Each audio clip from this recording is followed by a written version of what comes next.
My name is Jagru Panu, and I'll be talking about Italy's economy from an economic standpoint. I'll be talking about the overview, the statistics, the sectorial contributions in GDP and employments, the trade balance, the relationship between Italy and Canada, as well as the other trading relationships Italy has, the comparative advantages, and the absolute advantages. The overview of the economy. Italy has a diversified industrial economy with high gross domestic product GDP per capita and developed infrastructure. It is the eighth largest economy in the world and the fourth largest in Europe in terms of nominal GDP. In terms of purchasing power parity, it is the 11th largest economy in the world and fifth largest in Europe.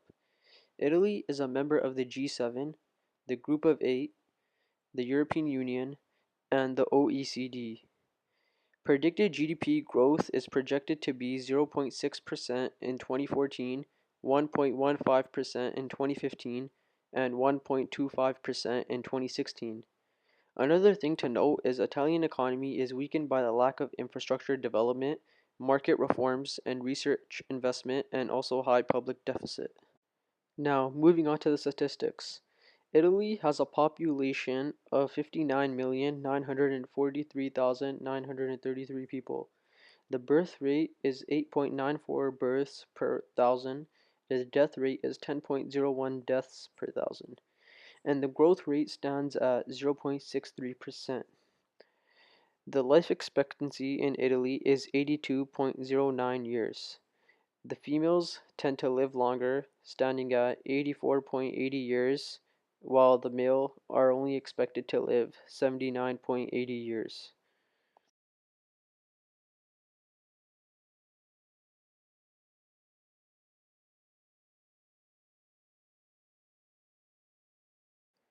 Now, moving on to the sectorial contributions in GDP and employments. The agriculture sector stands at 1.9% GDP and 3.9% employment. The industry sector stands at 25.2% GDP and 28.3% employment, while the services stand at 72.9% and 67.8% in employment. Next, the trade balance between imports and exports. Exports were worth 483.3 billion US in 2013. In the same year, imports were worth 469.7 billion US. The export goods consisted of engineering products, textiles and clothing, production machinery, motor vehicles, transport equipment, chemicals, food, beverages, and tobacco. Import goods consisted of mainly the same things, except there was no importing of motor vehicles. Italy's main export partners were Germany, having a 12.8% market share, France 11.3%, the US 6.6%, Switzerland 5.8%, the UK 5%, and Spain with a market share of 4.8%. The main partners for importing were Germany with a 15.7%, France 8.9%, China 7%, the Netherlands 5.8%, Spain 4.8%, and Belgium with 4.1%. This image illustrates the variety of products that are being exported from Italy. Next, the relationship between Italy and Canada. Italy and Canada are partners in a range of multilateral institutions such as the UN, G8, and the North Atlantic Treaty Organization, the NATO. They both have a strong commercial relationship, and also to note, in 2012, Canadian merchandise exports to Italy were valued at 1.7 billion, consisting mainly of cereals, machinery, mineral fuels and oils, wood pulp, electrical and electronic machinery, and equipment. That same year, Canada's merchandise imports from Italy totaled 5.2 billion and consisted principally of machinery, beverages, mainly wines, pharmaceutical products, vehicles and parts, and scientific and precision instruments. Italy ranks as the 22nd largest source of investment in Canada. Next, the trading relationships. Italy is the first net contributor to the European Union. Italy was also notably the seventh largest exporter in 2009. In addition, Italy conducts 59% of its total trade with other countries in the EU, the largest trade partner being Germany in terms of market share, 12.9%. The comparative advantages. Italy specializes in the production of wine, ranking as the world's largest wine producer. In comparison, Canada's comparative advantages are lumber and grain. The absolute advantages. Italy's absolute advantage has to be machinery, accounting for 20.1% of total exports. Hello, potential investors. I'm here to talk to you about Italy's culture. Italy has a population of 60.92 million people, and 96% of the population is Italian.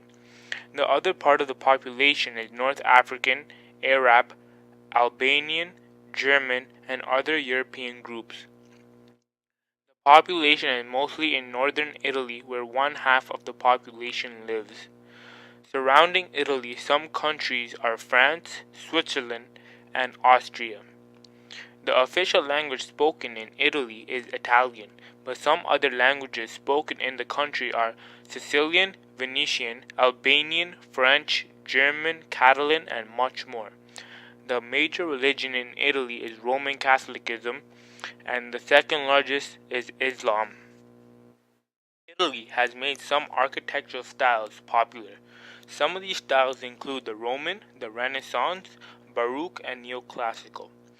Italy is a home to some of the most famous structures in the world, like the Colosseum and the Leaning Tower of Pisa. Art can be viewed in churches and public buildings. Some notable pieces is the ceiling of the Sistine Chapel of the Vatican, painted by Michelangelo sometime between 1508 and 1512. Also, also in Italy, specifically Florence, Venice, and Rome, it is the home to many museums. Operas has roots in Italy too. Some famous operas are the Aida and the La Traviata by Giuseppe Verdi and Pagliacci by Ruggero Leoncavallo. Italy is home to a number of world-renowned fashion houses, including Armani, Gucci, Benetton, Versace, and Prada. Italian cuisine has influenced food culture around the world as it is looked at as a form of art. Wine, cheese, and pasta are all an important part of an Italian meal. In North Italy, fish, potatoes, rice, sausages, pork, and different types of cheese are one of the most common ingredients. In the South, dishes are dominated by tomatoes. Italy is the fifth highest tourist earner, having more than 46.1 million tourists a year. People mainly visit Italy for its rich art, cuisine, history, fashion, and culture. Tourism is one of Italy's fastest growing and most profitable industrial sectors, with an estimated revenue of 136.1 billion euros. Now we start talking about the business culture of Italy. Building a close relationship is very important in Italian businesses. Make sure your Italian business partner likes and trusts you. Italians believe in status and hierarchy is essential in all aspects of society. When greeting people, it is common to shake hands with every individual there at the beginning and at the end. Always shake hands with the right hand while standing up, and always introduce yourself to older people and women first, and vice versa. It is polite to say buongiorno, which stands for good morning, and buonasera, which stands for good afternoon and good evening. Expansive gestures are not welcome with foreigners, and ladies should extend their hand first to men. Italians won't hesitate to greet people they know with warm embraces, and friends may greet each other with a kiss on both cheeks. Mwah! Conversations in a business meeting in Italy. When in a business meeting in Italy, colleagues may speak at the same time or interrupt one another in a business meeting. That is a common trait of a communication style in Italy. Italians are also open, curious, and tolerant of others' uniqueness and manners, so they will tolerate lateness and sincere mistakes, but they dislike arrogance and rudeness. Make sure any handouts are visually pleasing because appearances is is considered more important than information. The decision-making process might be slow, so using pressure is not encouraged. And during a business meeting, it is common to express open disagreements and constructive conflict. The initial meetings are opportunities for evaluating colleagues and establishing relationships, not making business decisions. Try not to organize meetings in August, on days when Catholic festivities and other national days. The dress code is a priority because the attire will be a reflection of your social standing, success, and competence as an entrepreneur. Punctuality is not priority, but be prepared to wait a while before Italian counterparts appear or let you in. But you are expected to be on time. Exchanging business cards are common and should be translated into Italian on reverse. Do not give business gifts until you receive one first, and gifts with your company logo should be avoided. Hospitality plays a key role in Italian business culture, and usually a restaurant dinner is the choice, and refusing to go is taken as an insult. Eye contact should be direct. It's a way Italians show interest and won't think you are hiding something. Don't be surprised if Italian partners stand much closer to you than you expect. Chewing gum, leaning, and slouching are unacceptable in public. Italians are known for using the most body language in the world. Here is a graph of Hofstede's cultural dimensions. As you can see, it scored a 50 on power distance. Northern Italy tends to prefer equality and decentralization of power and decision-making. Control and formal supervision is disliked by younger generations because they prefer teamwork and open management. The southern part of Italy, the PDI is often high and the opposite of northern Italy. In Hofstede's cultural dimensions, individualism scored a 76. So that means Italy is an individualism culture. It is me-centered, especially in big and rich cities of North Italy. You could feel alone in the middle of a big and busy crowd, and friends have a slightly different meaning in business.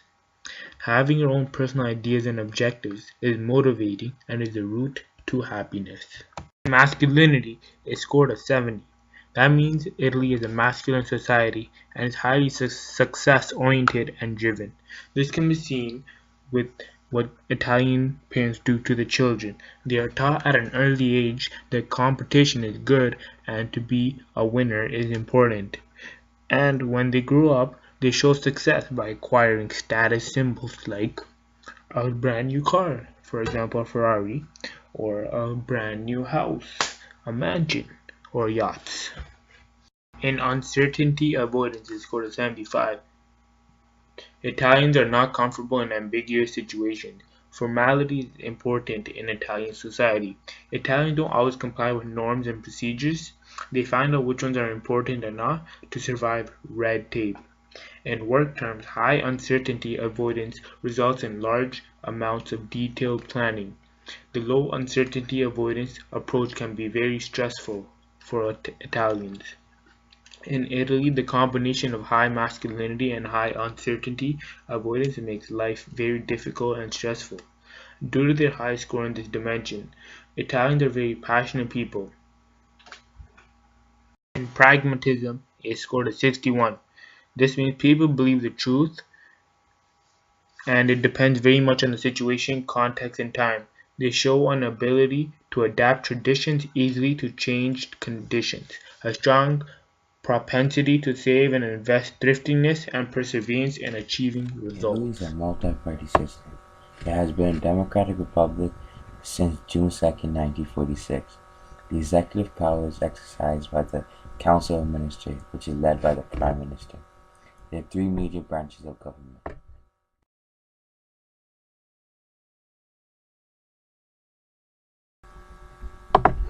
In 2006, Giorgio Napolitano was elected president of Italy, and to this day he remains president. His second in command is Matteo Renzo. He is in charge of one of the three branches of government. Italy has been a democratic republic ever since June 2nd, 1946. Italy has 16 cities, with the capital of it being Rome. The official language of Italy is Italian. This is a quick diagram to show you how the Italian government works. A president is voted in by the citizens. The president assigns the council, also known as cabinet of representatives, and the cabinet representatives is one prime minister. The president, the cabinet, and the prime minister all work together to solve issues that the three branches of government might have. A county council and a local council are also voted in by voters. Political parties. We're going to take a look at the major political parties in Italy right now. Five Star Movement, the Democratic Party, Forward Italy, Civic Choice, North League. The current party in charge that has the most power right now is the Democratic Party. The President and Prime Minister both being from the Democratic Party.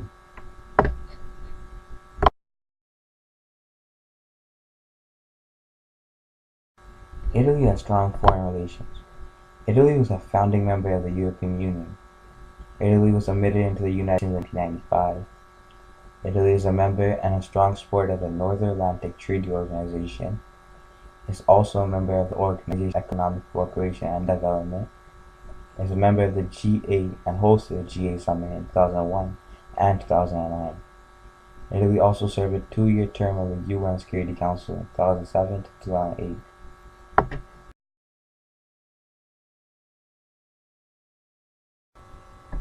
Italy is a strong supporter of the United Nations and its international security activities. Italy has strongly participated and deployed troops in the support of the UN peacekeeping missions. Italy has provided critical support for the NATO and the EU operations in Chad, Bosnia, and Afghanistan. So why invest in Italy? Italy is one of the 7 most industrialized nations in the world with a highly developed production industry. Its economy is the broadest in the world, with a major focus on cars, electronics, fashion products, and machinery. Italy's agriculture sector is a prime component in its economy.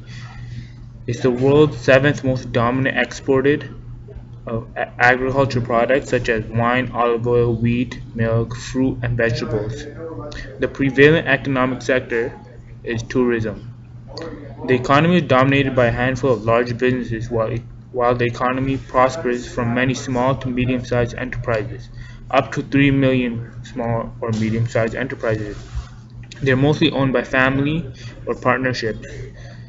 Investment opportunities are encouraged by incentives on behalf of the government, and foreign investors are granted the same incentives as locals, such as subsidized loans, cash grants, and tax credits.